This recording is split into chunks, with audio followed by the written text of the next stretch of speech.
നമസ്കാരം. ഏവർക്കും ഒരു പുതിയ വീഡിയോയിലേക്ക് സ്വാഗതം. ജീവിതം സംഭവ ബഹുലമാണ്. ഒരുപാട് ഇവൻറ്റുകൾ കൊണ്ട് നിറഞ്ഞതാണ് ജീവിതം. ഇവൻറ്റ് ഫുൾ എന്ന് നമുക്ക് പറയാം. ചില സംഭവങ്ങൾ ഒരിക്കലും നടക്കരുതായിരുന്നു, സംഭവിക്കരുതായിരുന്നു എന്ന് ചിലപ്പോഴൊക്കെ നമുക്ക് തോന്നാറുണ്ട്. ചില സംഭവങ്ങൾ ഇത് നടക്കണമായിരുന്നു എന്നും തോന്നാറുണ്ട്. സംഭവിക്കുന്നതെല്ലാം നല്ലതിന് എന്ന പ്രസ്താവനയെ അന്വർത്ഥമാക്കുന്ന, അർത്ഥപൂർണമാക്കുന്ന ഒരു കഥയാണ് ഞാൻ ഇന്ന് നിങ്ങളോട് ഷെയർ ചെയ്യാൻ ആഗ്രഹിക്കുന്നത്. കാട്ടിലൂടെ ഒരു രാജാവ് തൻ്റെ ഉപദേശകനൊപ്പം, ഒരു അഡ്വൈസറിനൊപ്പം യാത്ര ചെയ്യുകയാണ്. കുറേ മുൻപോട്ട് പോകുമ്പോൾ രാജാവിന് ദാഹിച്ച രാജാവ് ഒരു കരിക്ക് തൻ്റെ കഠാര കൊണ്ട് ചെത്തുകയാണ്. ചെത്തുന്നതിനിടയിൽ വിരലിൻ്റെ അറ്റം കട്ടായിപ്പോയി, അറ്റുപോയി. രാജാവ് വേദന കൊണ്ട് പുളഞ്ഞു. വേദന കൊണ്ട് പുളയുന്ന രാജാവിനെ അഡ്വൈസർ, ഉപദേശകൻ സമാശ്വസിപ്പിക്കുകയാണ്. പറഞ്ഞു, ഇത് സംഭവിച്ചത് നല്ലതിനാണ് പ്രഭോ എന്ന് അദ്ദേഹത്തോട് പറഞ്ഞു.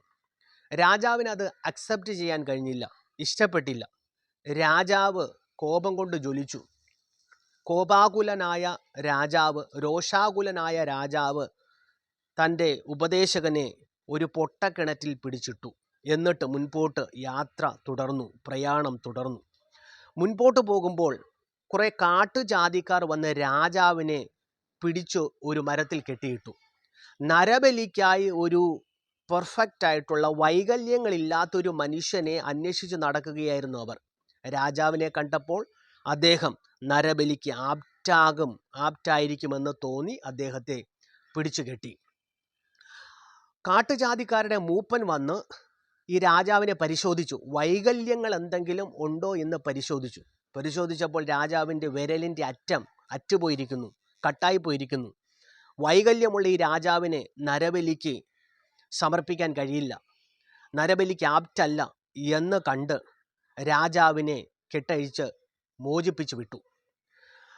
രാജാവ് മുൻപോട്ട് പോകുന്നതിനിടയിൽ പെട്ടെന്ന് തൻ്റെ ഉപദേശകൻ നേരത്തെ പറഞ്ഞ ആ കാര്യം അദ്ദേഹത്തിന് ഓർമ്മയിൽ വന്നു.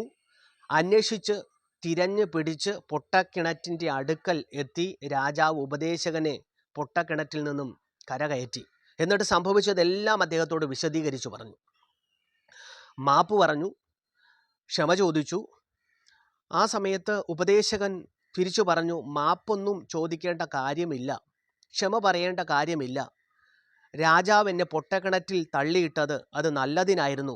കാരണം പൊട്ടക്കിണറ്റിൽ തള്ളിയിടാതിരുന്നെങ്കിൽ നരബലിക്കായി അവർ എന്നെ സമർപ്പിക്കുമായിരുന്നു, എന്നെ തിരഞ്ഞെടുക്കുമായിരുന്നു.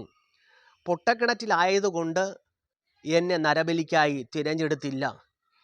കൈയറ്റുപോയതുകൊണ്ട് രാജാവിനെയും നരബലിക്കായി തിരഞ്ഞെടുത്തില്ല എന്ന് പറഞ്ഞു. അപ്പോൾ നമ്മുടെ ജീവിതത്തിൽ സംഭവിക്കുന്ന ചില കാര്യങ്ങളൊക്കെ നല്ലതിനാണ്.